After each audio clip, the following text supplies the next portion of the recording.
Hey guys, তো আজকে আমি রেডি হয়ে গেছি। তার কারণ আজকে আমি আমার ছেলেকে নিয়ে ডাক্তারের কাছে যাব। তো শরীরটা কদিন ধরে খারাপ ছিল, তাই জন্য আমার বরকে বললাম যে আজকে তোমার ছুটি আছে, তো চলো ছেলেকে নিয়ে ডাক্তারটা দেখিয়ে নিয়ে আসি। তো তারপরে রেডি হয়ে উঠে পড়লাম আমার বরের বাইকে। তো আমাদের ডাক্তার দেখানোর টাইম ছিল ৬টার সময়, তো আমরা বেরিয়ে গিয়েছিলাম ৫টার সময়। হাতে টাইম নিয়ে বেরিয়েছিলাম, তো অনেকটা রাস্তা। ডাক্তারের চেম্বার ছিল খড়গপুর গোলবাজার। তো কদিন ধরে আমার ছেলের শরীরটা খারাপ বলতে ওর একটু গলায় সমস্যা ছিল, মানে ইনফেকশন প্রায়ই ওর হতে থাকে।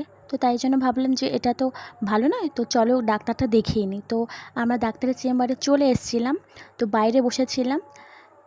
তো যেহেতু আমাদের নাম লেখানো ছিল, তাই জন্য আমাদের তাড়াতাড়ি হয়ে গিয়েছিলো। তো তারপরে ভিতরে আমরা চলে গিয়েছিলাম, তো ভিতরে আমরা ভিডিও করতে পারিনি। তো তারপরে ডাক্তার দেখানো হয়ে যাওয়ার পরে তো চলে গেলাম ছেলের ওষুধ নিতে। তো যেখানেই ডাক্তারের চেম্বার ছিল ওখানেই ওদের ওষুধ কাউন্টার ছিল, তো ওখান থেকেই ওষুধটা আমরা নিয়ে নিয়েছিলাম। তো তারপরে ভাবলাম যে ডাক্তার দেখানো হয়ে গেছে, তো বাইরে চলো একটু খাওয়া দাওয়া হয়ে যাক, টিফিন হয়ে যাক।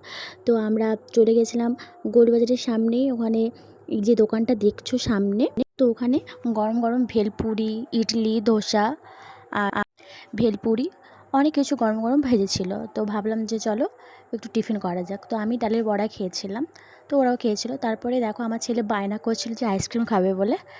তো তারপরে ওর যে ঠাম্মি জেদ করছিল বলে আইসক্রিম কিনে দিয়েছিল। তারপরে আমি বাড়ি চলে এসেছি। ঠিক আছে, আজকের মতো এখানেই শেষ করছি। ভালো লাগলে please like, comment and share করে দিও। বাই।